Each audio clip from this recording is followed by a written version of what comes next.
Welcome to Reiki Banashi, a podcast where we talk about Reiki in a simple way. I'm your host Innina, and I'm a practitioner and teacher of traditional Japanese Reiki. And through this space, I offer you reflections and shared experiences. And today, I have the pleasure of welcoming Silke Kleemann. Silke is a Daishihan, which means a great teacher in Jikiden Reiki, and she's living in Munich in Germany. I had the pleasure of meeting Silke at the same time as Amanda Jane, who was the guest of episode 7. Together, they co-wrote the amazing book Women in Reiki. So we met directly in Kyoto at the Jikiden Reiki Institute, and it was a great joy to get to know her. Silke is a translator and interpreter in Spanish and English. She has also written and edited several works, mainly in the field of Latin American culture. Her work includes books for children and young adults, and she has received several awards for her translations and stories. She's also the German editor of Frank Arjava Petter's books, and furthermore, she translated Lights on the Origins of Reiki by Tadao Yamaguchi from English to German, in which she also wrote a small section. Her involvement with the Jikiden Reiki Institute in Kyoto goes even further, as she contributed to the translation of manuals and teaching materials into German, and has served as an interpreter at seminars and conferences in several countries. Silke teaches in Munich, and she is also a member of the Pro Reiki Association. But that's not all. She is trained in Hakomi, a somatic psychotherapy approach centered on mindfulness, and she also teaches meditation. We will have the opportunity to explore these fascinating topics with her. I am delighted to share this exciting conversation with you. So make yourself comfortable and let's get started. Go. Konnichiwa, Silke. Yokoso. Welcome to Reiki Banashi. It's a great pleasure and honor to have you with us today. And o genki desu ka? How are you today? I'm fine, and thanks so much for inviting me, Nina. I really feel honored to be part of your podcast program here, and looking very much forward to our conversation about Reiki, what we both love. No? We love so much, right? And so, actually, we've met in Kyoto directly at the Jikiden Reiki Institute about now 2 years ago, I think. That goes fast. So that was at the same time I've met Amanda Jane that I interviewed in episode 7, I think. And so with whom you co-wrote your amazing book, Women in Reiki, which I will of course come back to later. And that was so lovely to meet you in Kyoto. That was a very special moment, right? Yeah, we were very lucky that there was just an international seminar taking place because Amanda and I, together with my son Carlo, we were traveling in Japan for, I think, 3 weeks and went to meet so many other practitioners from all over the world, among them you. It was especially nice. It's always something I like about our Jikiden Reiki community, that it's so international, and just you have also this family atmosphere, no? That you meet and you feel a strong connection through the practice that we all do. Yeah, it almost felt like a celebration for me to find each other, friends meeting and doing what we love together. Yeah. And so, as I mentioned in the introduction that is recorded before, you do so many interesting things. You're a translator, an interpreter in Spanish and English, right? A writer, meditation teacher, and also Hakomi therapist, which I don't know yet about, so I will definitely talk about that later. And of course, you're a Reiki teacher. And so you live in Munich, right? You're in München, correct? Yes, I live here for now 18 years because I was born and raised in Cologne, a little bit more up Mm, north. But yes. now here, this is my hometown, yes. Okay. And so you teach mainly in Munich, or do you teach also? Yeah. No, very occasionally, if somebody asks me, I have been teaching in other places over the world, but my main practice is here in Munich. Okay, perfect. Okay, so maybe to start, we go back in time first. And could you tell us about your Reiki journey and how did you discover the practice and what drew you to it? Mhm. Mm. Yeah, I learned Reiki for the first time in Argentina because, as you mentioned before, I'm also a translator and interpreter, and I was studying in Argentina for some time in Cordoba. And then, Mm. well, I fell in love with an Argentinian guy, so I kept living in Argentina. And we both had a yoga teacher back at that time. This was around 1998, 1999, really back in time. And this yoga teacher started to learn Reiki, and she offered me my first treatment. And I had never Mm. heard about it. No, it was just, oh, Reiki, what is this? But I wanted to try. And it was really amazing. I still remember the feeling of this first contact, you Oh. know, when she was putting her hands on my head specifically, also on the back of my head. But I Mm. had this feeling, oh wow, now I'm connected with the whole universe. No, it was really a very strong feeling, something I had not felt before, and Mm. something that fulfilled something in me. You maybe know it when you give treatments now, especially for the first time. I always feel very honored when I can introduce this kind of touching, this contact with something bigger that goes beyond our personal Mm. level. No, it's a very special moment. And really, after this very first session, I knew, oh, this is so interesting. I want to learn this myself. Oh, okay, yeah. Really strong experience. Oh. And back in this time, we were living in Cordoba. This is one of the bigger cities, but not the main city of Argentina. And there was no Reiki teacher. My yoga teacher was just learning, but she had not the teacher master level. And so we Mm. had to travel for 900 kilometers to go to Buenos Aires. This was the Oh. only possibility to learn Reiki at that point. And it was quite funny because this was a teacher who's still active today, Claudio Marquez. He had learned with William Rand in the United States, no? So he had brought us from Okay, there. yeah. But this was, he had kind of, I think he's still having a very commercial approach somehow, no? So he had this big institute, and in the seminar for the first level Reiki, we were about, I think, 50 persons, no? And I can't really remember how he did the attunement, the Western Reiki attunements, but it was kind in a group setting also. And he was talking, I mean, there was not much about the history or the cultural background of Reiki, how we are teaching it in Jikiden Reiki. Mm. But still, even if the setting was quite strange, the experience was very good also, no? This Yeah. feeling that now something is happening with my hands. When I put my hands, it's getting warm. Oh, Mm. what is this? No, it was, yeah, it was just, it fitted well with me. I can't say it another way. It was just something that I had not been particularly looking for, but it fitted very well. Mm. And then I just kept practicing since that moment. No, this was in 1999, and I think I use Reiki really every single day since Yeah. then. No? It just yeah, just Mm. sticked with me.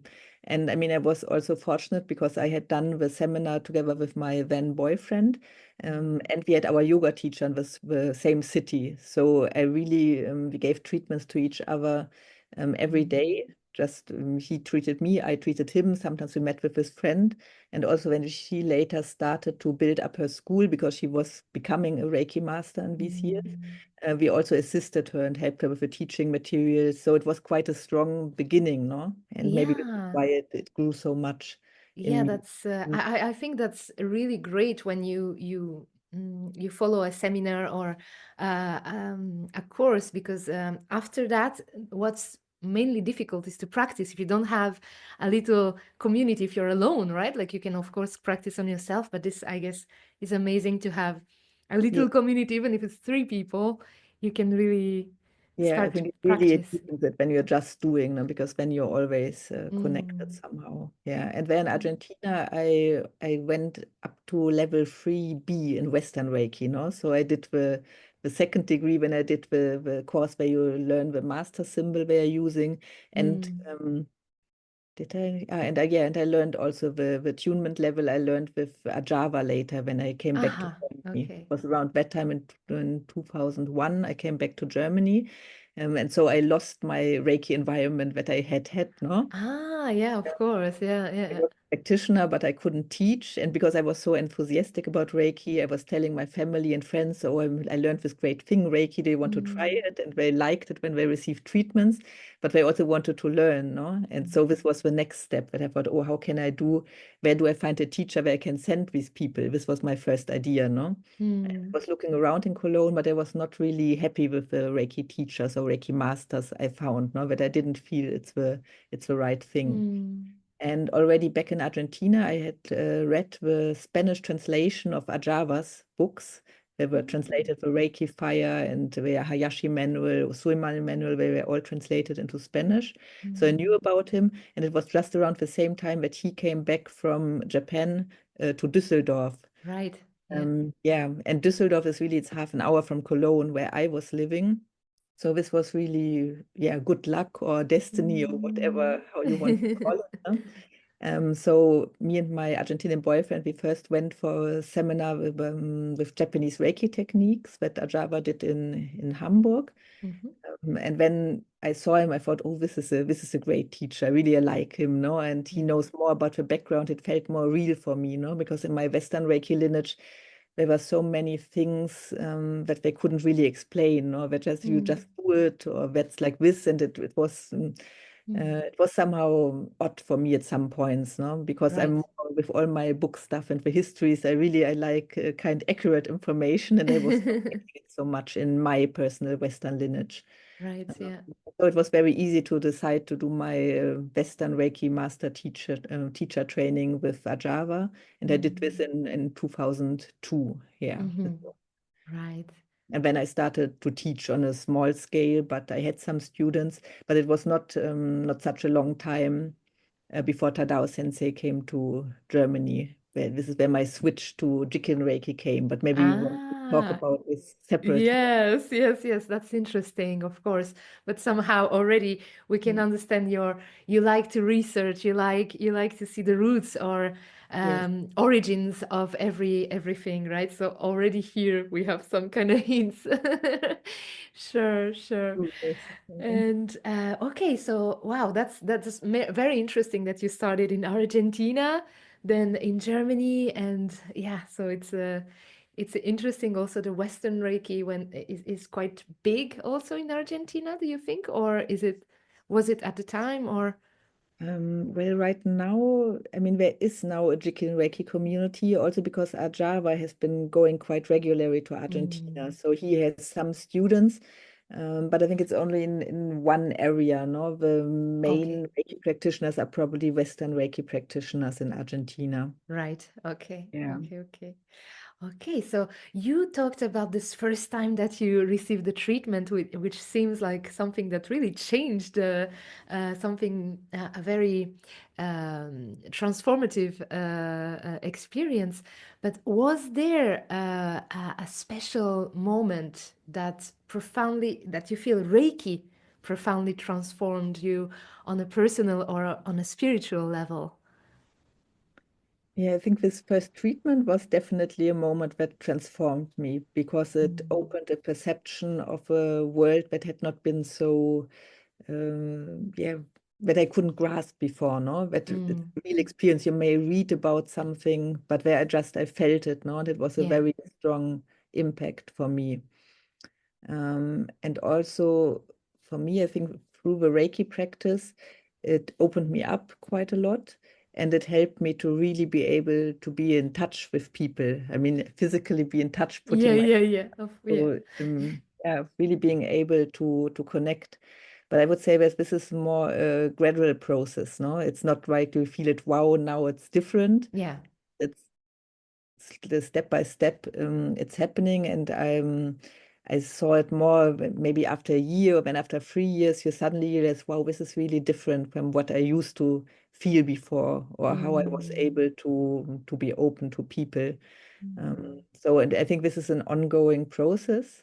I still have these kind of discoveries, but I think, oh, this is really something that is now very much different than before. And I see it in my Reiki students also, that it's a beautiful process, especially in those who practice a lot.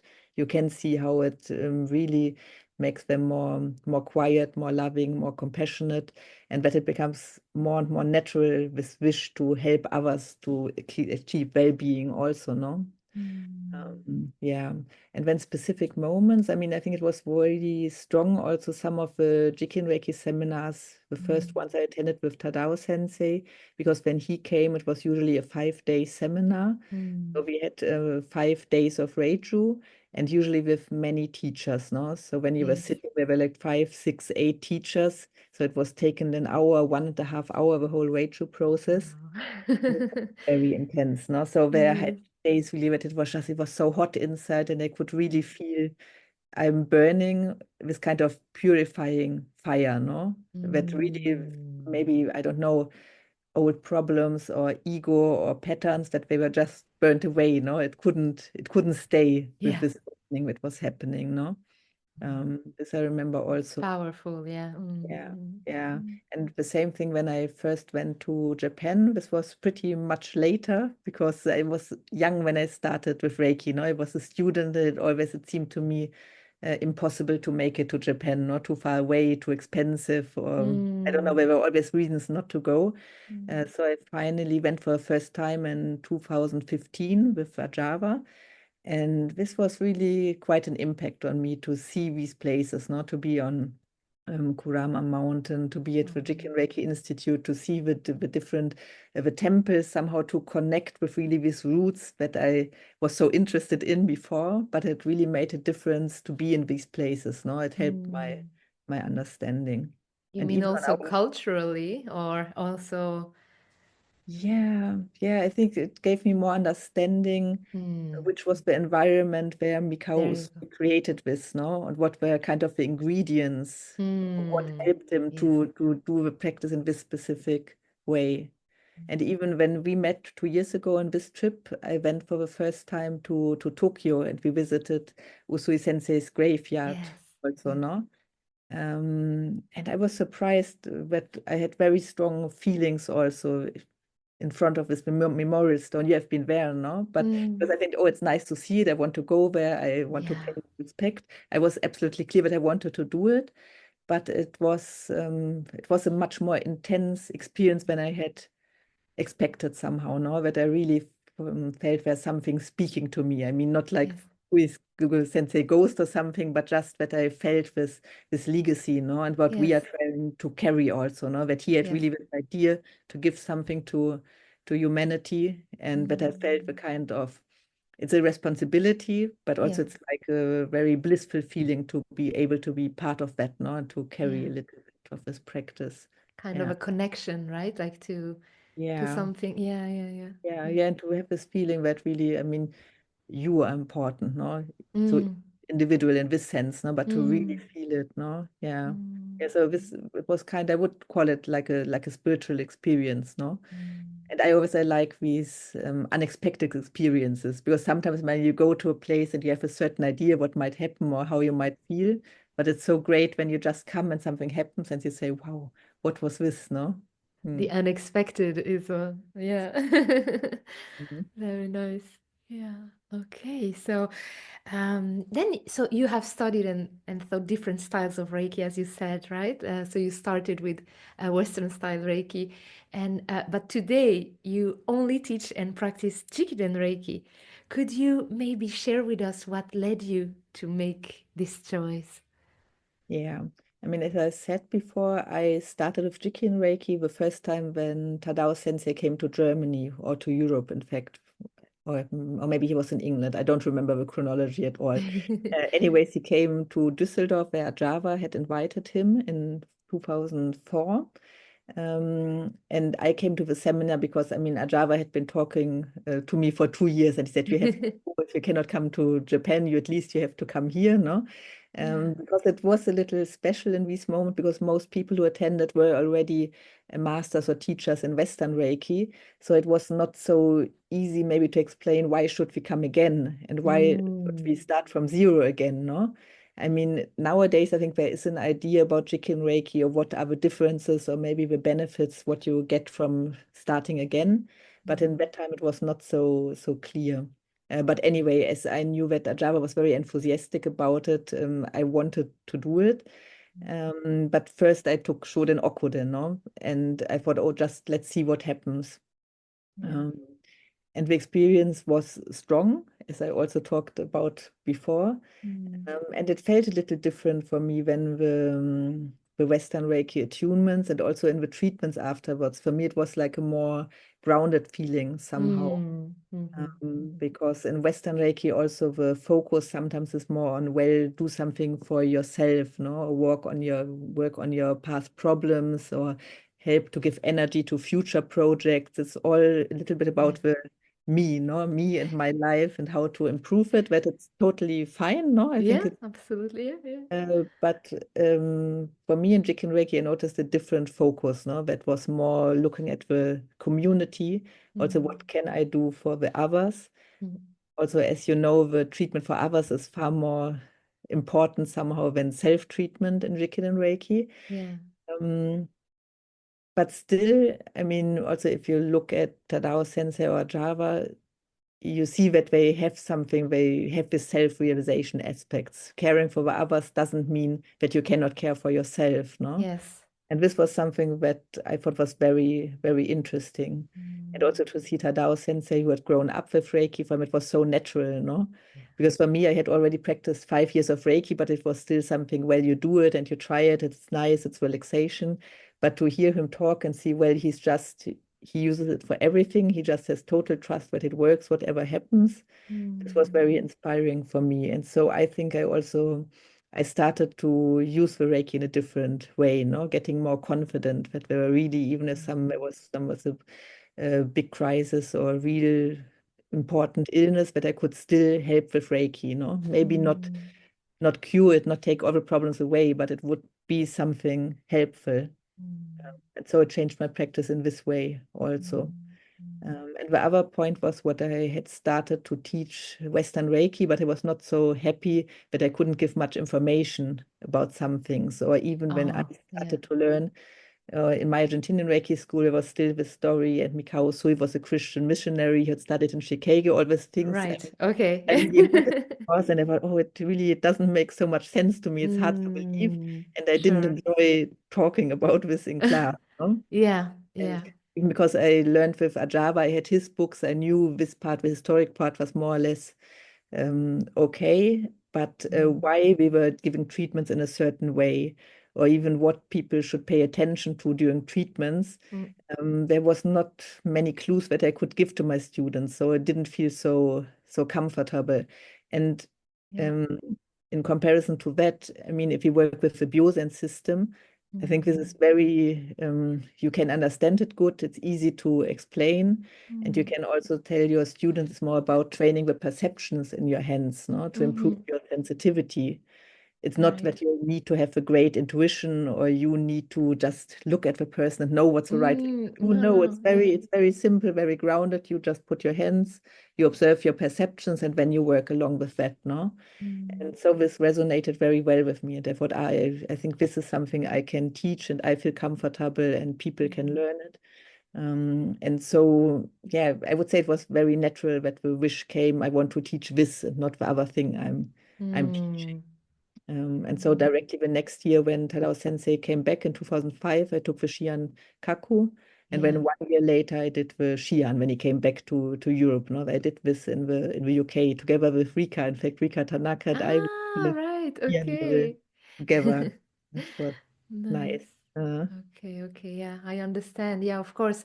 It's true that through, how can I say, yeah, grounded practice, it really helps you understand it's not about creating all of story around it. It's really simple ingredients, and that really can help you through treatment, right? That's Yeah, and I the think that both Tadao Sensei and Arjava are very good examples for teachers who stress this, no? That there's room for much wonderful things that happen, but the focus is on the grounded thing, no? They do not push people in a way that they have to see colors or whatever, no? It's just exactly. your hand, see what's happening, try to be as present as possible, try to empty yourself as much as possible.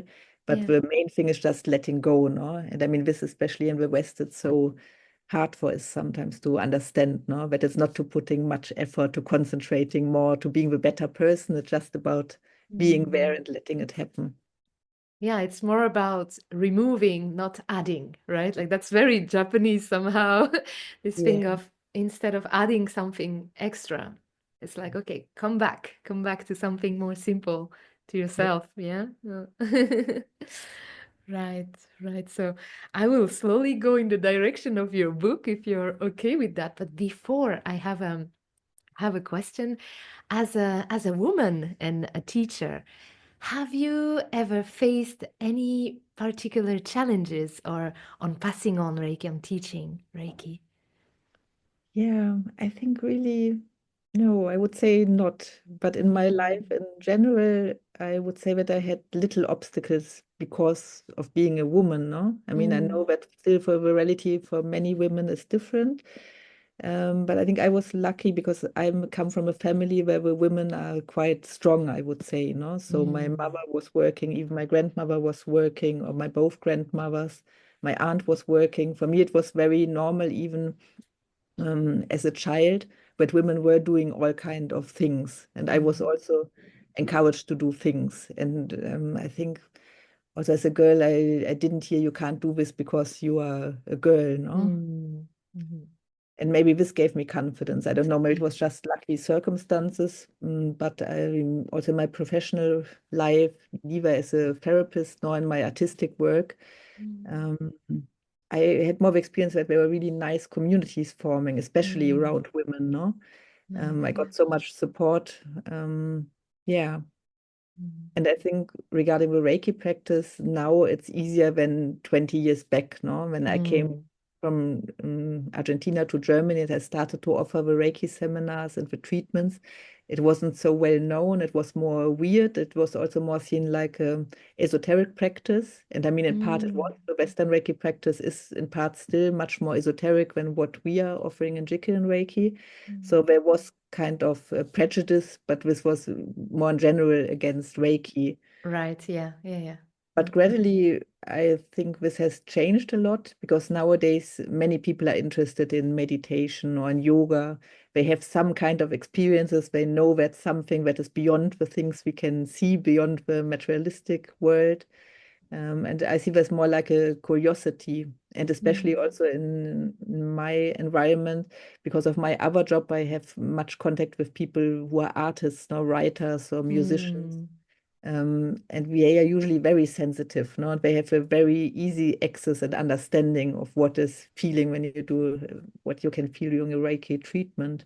So no, I mm. feel really very privileged that there were not many obstacles. Good. Yeah, yeah. Yeah, it's a great thing, right? It's just that there's no it doesn't make any difference. You're just meeting humans and that's all, right? Like Yes. amazing. Yeah, yeah. Okay.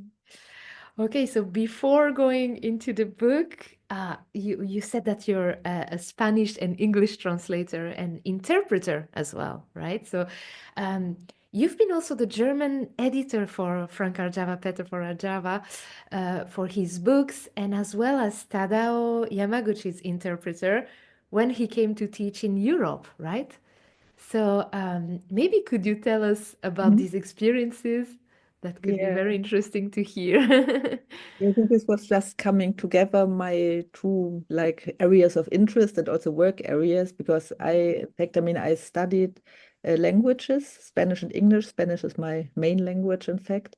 Mm, Um, but I have also started with the Reiki around the same time, no? So in my whole working life, I have done both things on a freelance basis, no? And still nowadays, sometimes I have more work with a translation of books. Sometimes I have more work at the practice, no? It can be Mm. changing.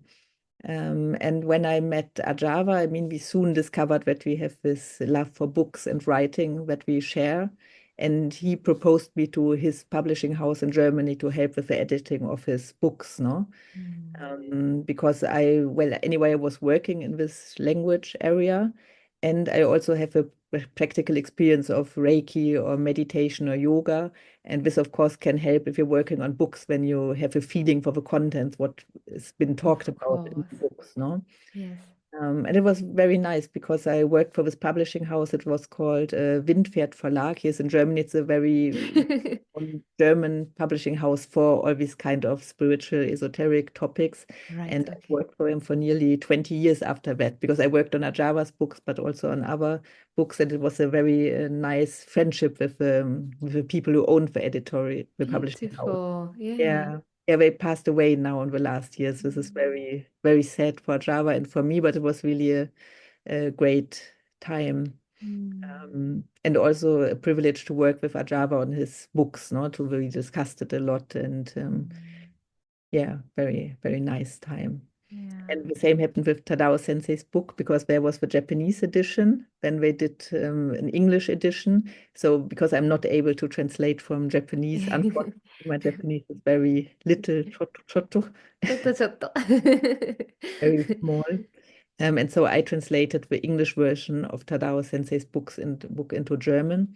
And also when he came to Germany, I mean, the first year, I think that Arjava was translating from Japanese or English to German. But in other years, I also helped with that. No, I mean, not directly from Japanese to German, but from English to German, or sometimes also to Spanish if there are people who were Spanish speaking. And I think I just did it because this is what I can do. No, it was not so much planned. It happened. And I also organized some seminars for Tadao Sensei and Arjava here in Munich because Tadao Sensei went always to Düsseldorf to Arjava's place. And I think in 2009, it was the first time when he came here to Munich and then several, I think 3 or 4 more times in the years afterwards. No? Ah. It was also very nice because this, of course, was good for our Reiki community here in Munich. And I met so many nice and interesting people through that because they came from all over the world also to join Tadao Sensei's seminars. And to have him here and to repeat the teaching because, we always stress it's good to repeat the seminars. Yes. And I don't even know how many times I repeated with Arjava and Tadao Sensei, also because I was organizing seminars, they are coming, or I went to Japan, I went to Düsseldorf. With Amanda, of course, I visited some of her seminars and joined them. And it's really good because each teacher is a little bit a different way of explaining the things, or maybe he finds just the words that open up some new understanding in you. So I highly recommend yeah, to go to other people courses, not to assist or just to see how's the atmosphere there. Absolutely. And even though it's the same teacher, maybe 1 year later you have another kind of understanding. You every day we're different. Kyoda kewa, a bit like right? So yeah, every time it's kind of a deepening or maybe something new. Who knows? Like there's some elements that you see on another light, and Also it's questions from other participants, no, or something also. up through just the group that comes together in that moment. And Mm, also, I think we are not able to listen the whole time, no? I see this yes, now with my students. Also, when you teach Shoden, you think, well, I have talked about all this, and they come back in Okurun and they don't remember, no? But I think it's just true. patient. Um, if you're doing it for a long time, it doesn't seem so much, no? But I Mm, remember this feeling in the beginning that it's really a lot that you have to integrate, and maybe something is first in the yes. first level, and then you go to other levels, no? Mm, mm. Yeah, I guess for me, in the beginning teaching, I thought, oh, but why is it so hard to remember? And then I was thinking, oh, but of course, as I'm half Japanese, all the terms are so easy for me to remember. But for someone, it's almost like a Japanese class sometimes because there's so many terms and cultural also context. So yeah, absolutely. I guess repeating seminars is a great thing, great Yeah. Then, of experience. course, also if you're coming for the first time, the ratio, the treatments, it's moving so much internally, no? So maybe not Yeah. this much for intellectual learning, there's not even the space, no? Because Yes. That's true. That's true. And yeah, I find it so beautiful that you can translate and bring, yeah, it's kind of the role of a bridge, right? To be able to make the communication clear for another language. It somehow makes me feel of Reiki, it's like you let yourself flow something and just like go without putting yourself too much in the middle, because of course it's not about you, it's about like giving an information without filtering it too much, without putting your ego inside, right? So yeah, that's almost like two flows, Reiki and language. yeah, and I think it's good if you really can let flow through you also the personality of the person who is speaking, no? Not Exactly. you're just it is somehow similar to Reiki. I agree. Mm. Yeah. And also I see a relation to the Gyo or Hageme. This was for me also in this part of the Reiki community. I thought, okay, I have these skills that are not directly related to Reiki, but it comes from what other But things I I do in can the world. do. So I like to put this in the service of Reiki also, no? Mm. Yeah, and I'm happy that I can do it. Also, I think in one of the congress in Kyoto, the Jikiden Reiki Congress, there was I helped with a translation into Spanish because there are many people from Latin America and Spain. Oh, So I did yeah. some interpretation and from the English to Spanish, and I mean it's just so nice if you can help to get the message to more people, no? And Mm. yeah, this for me is a gyo also, no? Yes, Mm. yes. Which is also, yeah, somehow, mm, also 人に親切に, because it's creating this like kindness, this possibility, creating this possibility to connect. So, yeah. This is finding the gokai in this also, no? It's something you can apply it to so many things, and here it is right here. Exactly, Yeah. exactly. Yeah. Huh. That's a good reminder of also to see that it's not something separate than your everyday things. It's in Mm. everything. You can find Reiki in the Gokai. In every single small thing you can find Yeah. something connected to that. Yeah. Yeah, and I think it's also true for the practice, no? Because Mm. I often, when I work more in my literary area and do some public readings, or I'm also translating for authors from Latin America who come here to Munich to give readings. But I feel that the Reiki is also shining through me there, no? Even if I'm doing that has nothing to do with Reiki, but it's in my way of a personality and how I relate to people, how I'm Mm. present maybe. And I feel that this is very attractive, no? That often people ask, what are you doing? And when they Mm. hear Reiki, and maybe they had never heard about it, but they see something in my way of living it that is Mm. attractive, no? Yes. This is something I often say to my students also, not everybody has to be a Reiki teacher, no? You can have Right. it, you want to do it, but if not, there is something that is reaching much more people. Every person Mm. you encountering during your day, in fact, no? Because Reiki has this ability to shine Mm. through you and I think, to touch people and to attract people to see what is this. I also want to get a glimpse of that, no? Yes, absolutely. Like a little bit also about our book. No, we have this calligraphy on the cover. I have it here. No, that's Yay. you want it. Yeah, because here this is Yeah, the woman shape, the which is woman the shape. Reiki inside, no?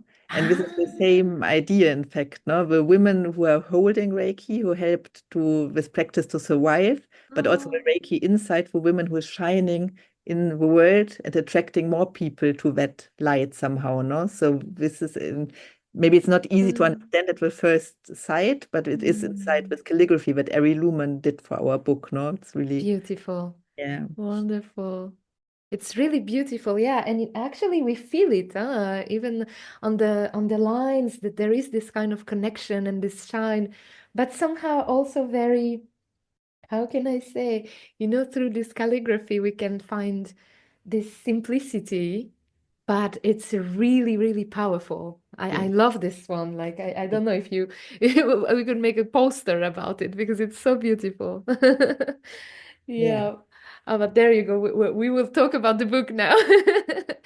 So you're also a writer, and you have written books also for children and young adults, right? Yeah. Right. Okay. And so more recently, you co-wrote this amazing book, Woman in Reiki, with Amanda Jane. And so that book is absolutely incredible. I already said that here in the last few episodes, and you can actually witness that I really like it because of all the bookmarks that I have. It's And profound reading. I love it. yeah, it's very alive.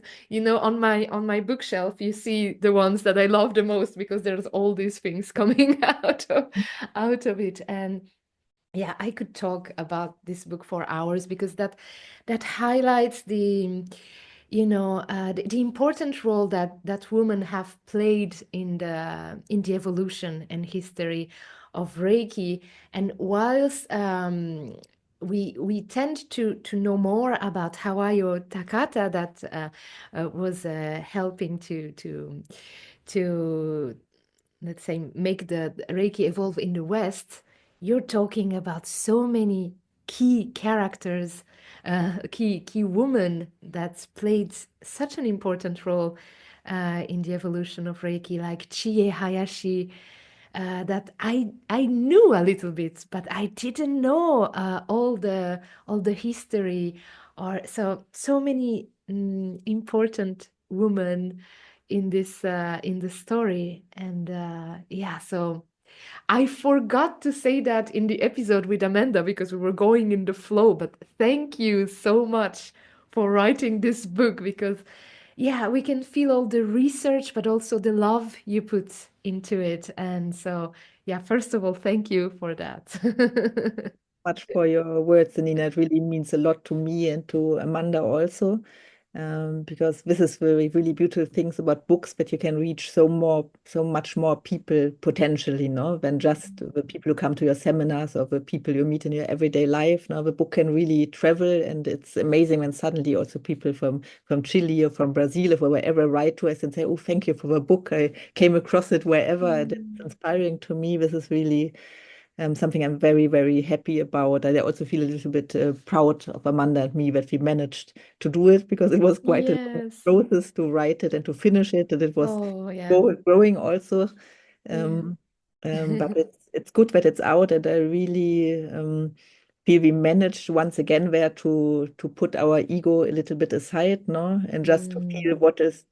what wants to come through, no. Yes. Think we managed to do this, no, for the group of women who love Reiki, who help to Mm. practice it, who practice it every day. And of course, this is not to exclude men, no. I love Mm. every man who is dedicated to Reiki Of practice, no. course, of They course. have somehow we felt um, there's a little bit not we want to put a spotlight on the women who are practicing Reiki because it Right. was in the past and still nowadays it's so many times the women who have the time who are caring for people for their children for older people for sick people no it's still a reality that in many parts of the world this is mainly a woman's thing and they are applying Reiki to do this with a whole heart in it and Mm. we wanted to honor these women no and Yeah. also to make them see that it's something special because women also have this tendency to not see really that they are doing a great thing no and we really wanted to show no it is just amazing and Mm. keep doing it even if it's just even if it's just in your small area this can be so much that can mean so much for everybody who gets in touch with Reiki through this practice Mm. yeah So yeah so is I that feel is like too that much oh, of sorry. that yeah no problem just No, yeah, so that is that what led you to the idea of Woman in Reiki, or was there a specific event or inspiration that led you to write it? Yeah, in fact, it was in a meditation that I had the idea. This happens to me many times because yeah, I love meditation really. I think I wouldn't be able to live my life without having these quiet phases because as we talked about, I'm quite busy. I'm doing many different things, but without, Creative. yes, without the times when I'm just sitting and letting it all become quiet as I can, I wouldn't be capable of doing that, no? And this was in the summer of 2018 during one meditation that I was sitting and I had this clear feeling, wow, what about the women in Reiki? It was just like this, no? And I thought, personally, I know so many women, and I mean, not only me, but like Amanda, all our Jikiden Reiki colleagues, and also wonderful Western Reiki practitioners I know here, particularly in Germany, my environment. And I thought, wow, there's not there's missing something that honors them, and that shows, I think there was also the idea what shows other women that it's important what they are doing, no? And I think that's good to write a book about it because I mean I'm working with books and I love it, but I feel especially like Reiki books, there's so many books that just copy what somebody else wrote, no? Or they are trying like to putting the ego of a teacher. I want to do something for my school. I write a book on Reiki and then continue exactly the same things that are written in 10 or 15 other books. And I do not believe in this kind of books. I'm not interested in that. No, I think you should really write when you feel the genuine need, when you really have something to say, or if it's a new topic. And in that moment, I really felt, oh, I really want to do something about women in Reiki. But honestly, it was first, I was thinking the women who are teaching nowadays. This was my idea, no? Yes. And I talked the next morning, I called Amanda because I thought, oh, it's not so much fun to do it on my own. And so I asked her, I talked to her, do you want to do it together? We were, well, we are friends for many, many years, Amanda and I, but we hadn't worked on a project together. And she directly said yes. I think she didn't think much about it. I mean, we will say what she told you when you ask her the same question. Yes. We're doing it more or less in the same way. So the first thing what was that we started to do interviews with some of our Jikiden Reiki colleagues, the women who are also like Daishihan, with a position that we also have in the Jikiden Reiki Institute, so we have permission to teach Shiankaku, Right. the Yeah. assistant teachers. And we just said this is kind of a limit because I mean we know other wonderful women like you also know who are doing great work, but we wanted to focus on a group, and so we choose the people who have like many years of experience are teaching Shiankaku also. This was just yeah. And I don't remember how it came, but at some point we said, well, but if you're talking about women now, wouldn't it be great to talk also about the women The who did woman it who in the came past? before. Because in fact, this is our examples. Now, like we have Chiyoko Yamaguchi, Amanda learned with her in person. No? She has this personal experience with Chiyoko Yamaguchi. And also the women we heard about in the Jikin Reiki seminars, like Chiyo Sugano, Chie Hayashi. So this was the thing. I think we didn't know in this point how much work it would be because we wanted to feature them. Yes, We like started a to write. Pandora's box, Yes, right? Like we you know. start. There's not so much we know. In fact, there's little bit. Yeah. And we started to look through our seminar notes. We went through all the book for Tadao, Sensei by Arjava. We collected all the information we had, but it was still a little bit little. And so specifically, I mean, we talked a lot with Arjava. We went to Japan. Tadao Sensei was very helpful. He's received us. He talked about his family. We have this big part about the Daishoji connection of the Yamaguchi family. You know, where you see that really all the family members learned Reiki. And so little by little, we accumulated more and more information. Information. Yeah, so you started about one information and then another one, and then it becomes this huge, Yes, and when you want to know more, no? This happens Mm. when your new questions come up. And we really, I mean, we read a lot about Japanese history, also the history of women in Japan. Yeah, so it was a whole journey, and in the end, it took us about 3 years to work on it, no? And it was 3 years with the pandemic. I think the pandemic in this time it helped us because so we were not so busy traveling and teaching. We really had lots of time to concentrate on the book, About no? Because that. otherwise it might not have been possible to do it in this depth where we got.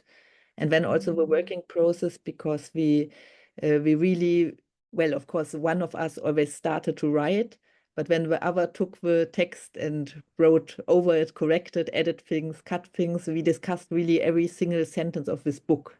Wow. That's a lot of work, I guess, huh?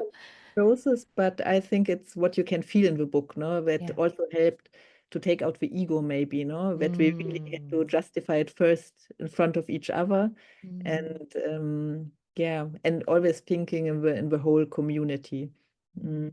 Yeah. Yeah, Yeah, right. it was an intense process, but I'm really happy and of course very thankful for all the people who helped us. Now, also the women who did the interview with us and opened up about their Reiki path, their Mm. experiences.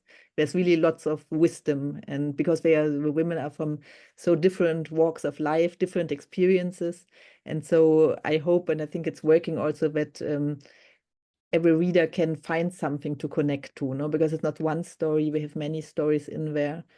And the Mm. historic examples are really inspiring. I think you can learn so much from what Wei went through, and they just kept practicing Reiki. It's absolutely incredible. Yeah, and you have so many incredible uh, photos and like facts that are not very well known in the let's say Reiki community eye.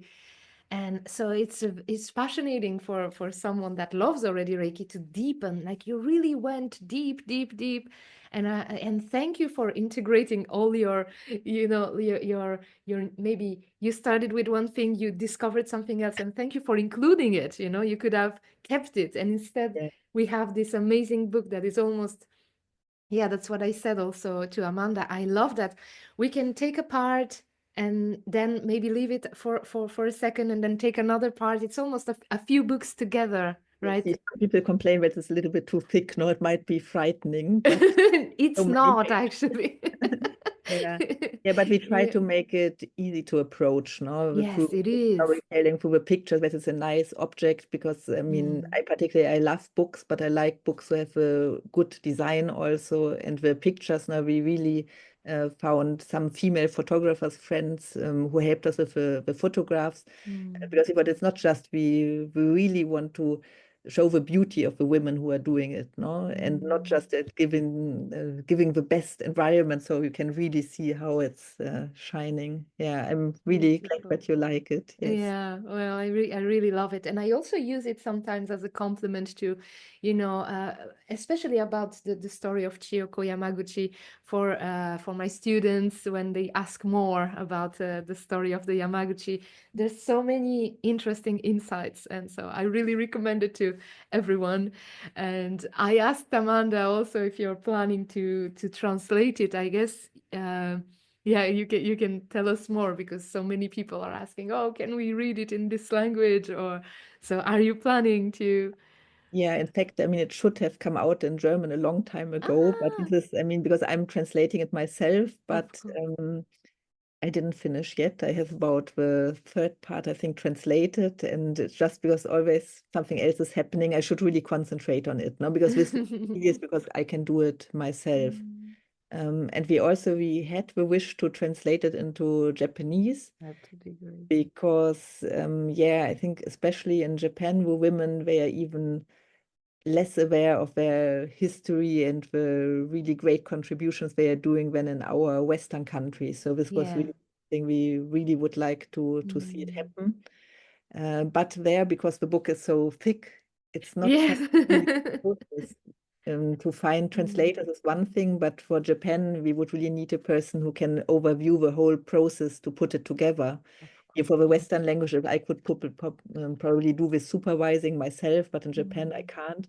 So mm. it's a little, yeah, I hope we can do more in the future, because people are asking from French, from Spanish, from Exactly. Portuguese. Um, yeah, Yeah. fingers Let's crossed. But hope. for Let's now, I hope. mean, we hope that the English, I mean, it's not, I think the language level is not so difficult. I mean, Mm. I don't know what you can say. I think it is understandable, no? But I mean, I'm as a professional translator, I understand that understanding can be deeper if it's in your language, but it Of would course. be better. Yeah. Of So course. we will need Yeah. to ask for some energy for help Yes. to find the time and organization to translate. Yeah, beautiful. Okay. Mhm. Yeah, well, thank you so much for writing this book again. And I really recommend it to our listener or people who are watching the video. And so, as I mentioned in the beginning, you're also a meditation teacher and a Hakomi therapist, which is a form of somatic psychotherapy based on mindfulness, is it? And so maybe could you explain what Hakomi is for people like me that are not familiar with it? Yeah, it is like a psychotherapy method, and it was developed in the 1970s in the United States by a man called Ron Kurtz. And he was interested, I think, in this intersection between psychotherapy and meditation and Buddhism, I would say also. There's also kind of I would say like a Buddhist approach, a worldview. You can also feel it in this method. And he developed it together with some other therapists. And the name, the name really sounds a little bit like Japanese, which is funny because I'm so connected to Japanese things, but in this case, it is not Japanese. Oh, I was about to ask you that question. Yeah, it always comes up because it would seem natural, but no, this is a word from the language of the Hopi natives in United States, and it translates as who am I and how I am related to the different worlds. So this is very Oh, interesting, I think. yeah. Um, and the practical side of Hakomi, it's a very experimental approach. So in the therapeutic session, you talk, of course, but you can also do little experiments that involve like role plays or experiments with touching parts of the body. So there's this touch element is also present. And it's all to get to know yourself better, in fact, no, and to discover patterns that hold you back. I mean, this also for our safety theory, if you think about this and what holds you back. I mean, this is also what is interesting in these therapy sessions, or to find old wounds or where maybe you're still stuck in a childhood attitude that is not really what you need now as an adult person. It's just exploring. And I like very much the idea that is very strong in Hakomi therapy that the solution or the way to go is in the person, in the client, no? So I, as a therapist, I'm not the one who has to say, well, this is your problem, you have to do that, and all will be solved. No, not at all, no? I'm just there to assist. And in this kind of mindful atmosphere where really we sometimes use techniques to teach people like this meditative attitude so that they can become more quiet and discover things in themselves. No, it's very helpful on this level. And so to help them to discover what they need. So, and I think it's very relaxing because I don't feel that I'm in a position to tell anybody what he or she needs to do, but to help to find the right way so that this person can feel more at peace. I'm very, very happy to help with that, no? And this, I think the Hakomi therapy is very good for that. I'm not even doing it so much in a pure state because I have more clients for meditation and for Reiki. Um, this also has to do with the kind of social how do you call it, the social security system here in Germany. Oh, right. Okay. Yeah, Because yeah, psychotherapy, usually you can get it paid by your social security, but yeah. also in certain conditions, and it's harder to meet. And usually people who want psychotherapy, they want to come very often. They need a regular treatment. And Right. as I cannot work with the public social security, it gets very hard to pay at some level, no?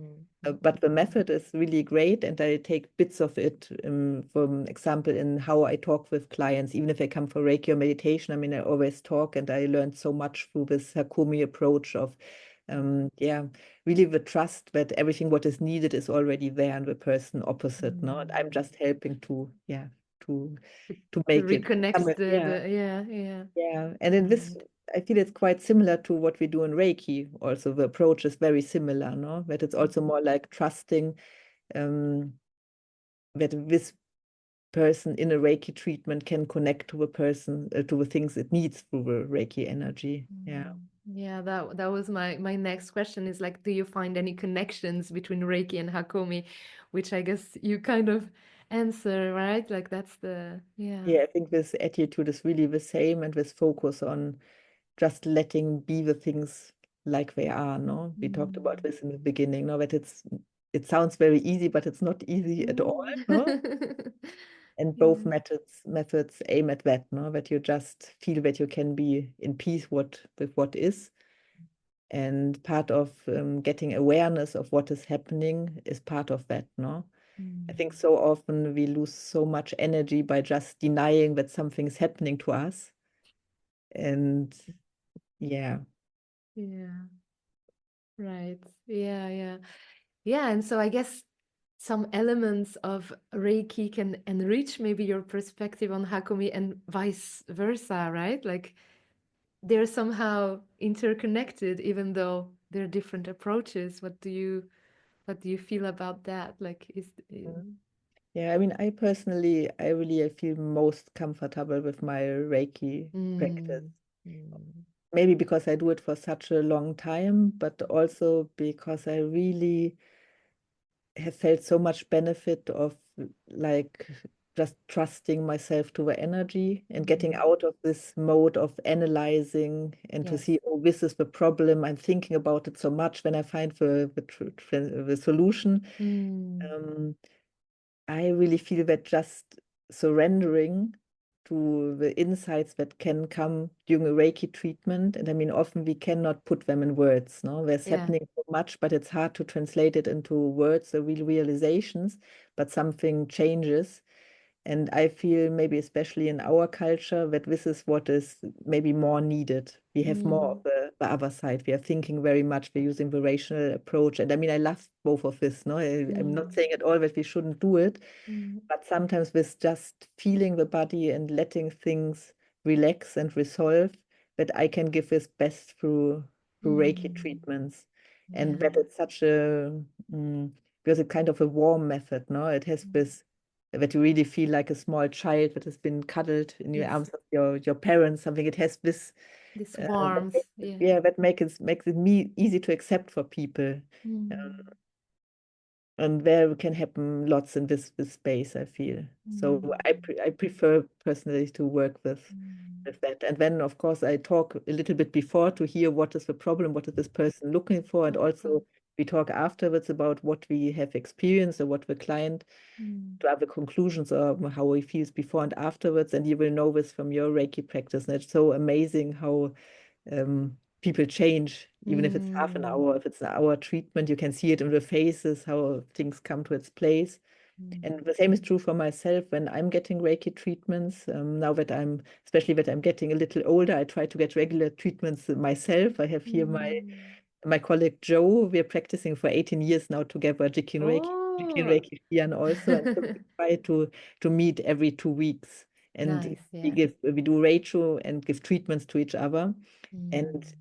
yeah, just each time I lay down, I feel surprised when the hands come and I go, oh, it's so nice. No? And I mean, I'm doing it for 25 years now, but it's still this surprise moment, but it's just always nicer when I remembered from the last time. And I think that's amazing, no? To have like a method that gives you that fresh feeling, no? I think that's so important to, especially when you teach to keep on practicing, not just only teaching, right? Like I think this is some kind of trap that a lot of teachers get into, to be only teaching and not receiving anymore even treatments or practicing themselves. And so I also feel the same every time I receive a treatment. I'm like, oh, it's great. Like this thing that of course it is, otherwise you wouldn't be teaching it, but it's kind of this confirmation of, yes, that's something that really works. Yeah. Yeah, and as I said, also I think to receive is important also for us Mm, as teachers.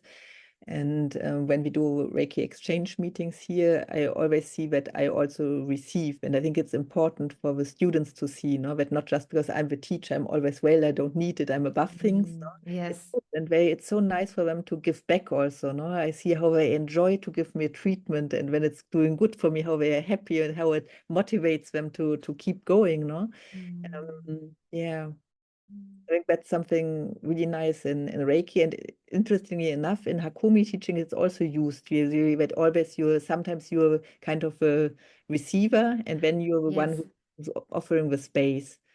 And I think Mm, it's a really good teaching system, no? That you're not so fixed in one role. I always need to be the person who gives or to solve the problem. I can mm, be both, no? I can also mm, receive.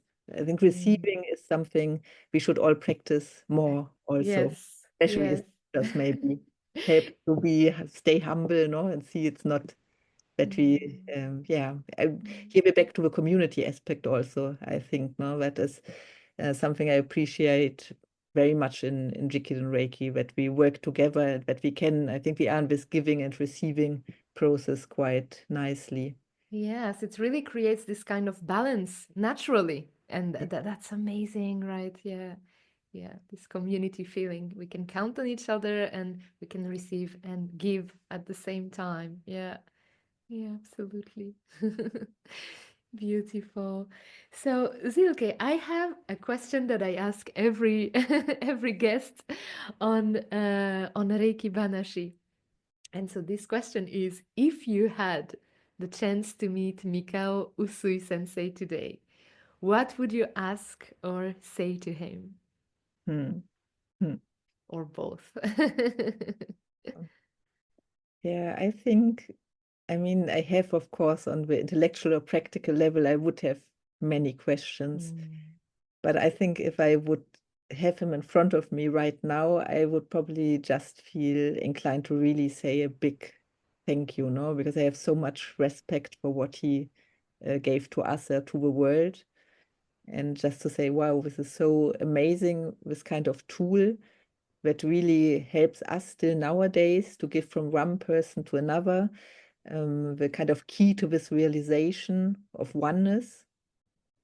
And this really, I think, if you realize more and more this oneness, it really makes it very natural that you have that you want every person to be well, no? That you see that the well-being of everyone is contributing to a well-being of all, and so also to your own well-being. And I think this is just the most amazing gift he gave to us. Yeah. And yeah, I would just say thank you. And yeah, please give me also, maybe give me the strength to carry on, no? Because it was his wish to spread it in the world, to get it to as many people as possible, no? And so, yeah, to ask for support to be able to do this, no? In whatever is our small world where we can be active and on things. Yeah. Beautiful. Beautiful. Yeah, I guess that's this state of gratitude, right? And also strength. Somehow, I have the feeling that when we're teaching, there is the help coming somehow, right? Yeah, definitely. Yeah. And this is so beautiful also when you feel that there's something happening that is more than our personal little self. Yeah. Exactly. Mm. Beautiful. Beautiful. Right. So I think we're slowly getting to the end of the episode, but is there anything we haven't covered that you'd like to share with us today? Oh, I think we touched quite many topics. Right. Yeah, but now, yeah, maybe the feeling I have now also, because we are talking, as we said in the beginning, about the practice we love, no, and that fulfills us, or what we are open to let us fill each other. And I really think this is beautiful, like the space you are giving now with Reiki Banashi for the persons you invite, but also for the broader community. And this, yeah, it gives me again this big feeling of gratitude and inspiration, because I really believe in that, no, that the good things are really connecting from one person to the other. It's contagious, no? And so, yeah, I just want to say thank you, Innina, to Oh. make this possible.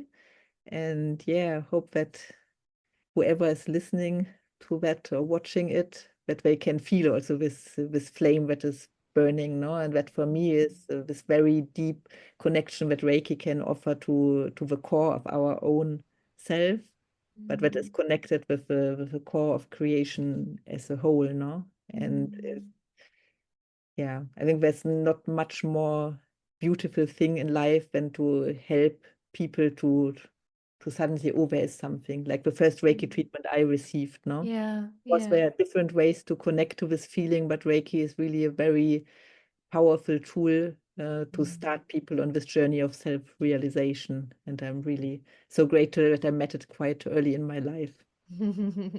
Beautiful. Beautiful. Thank you so much, Silke.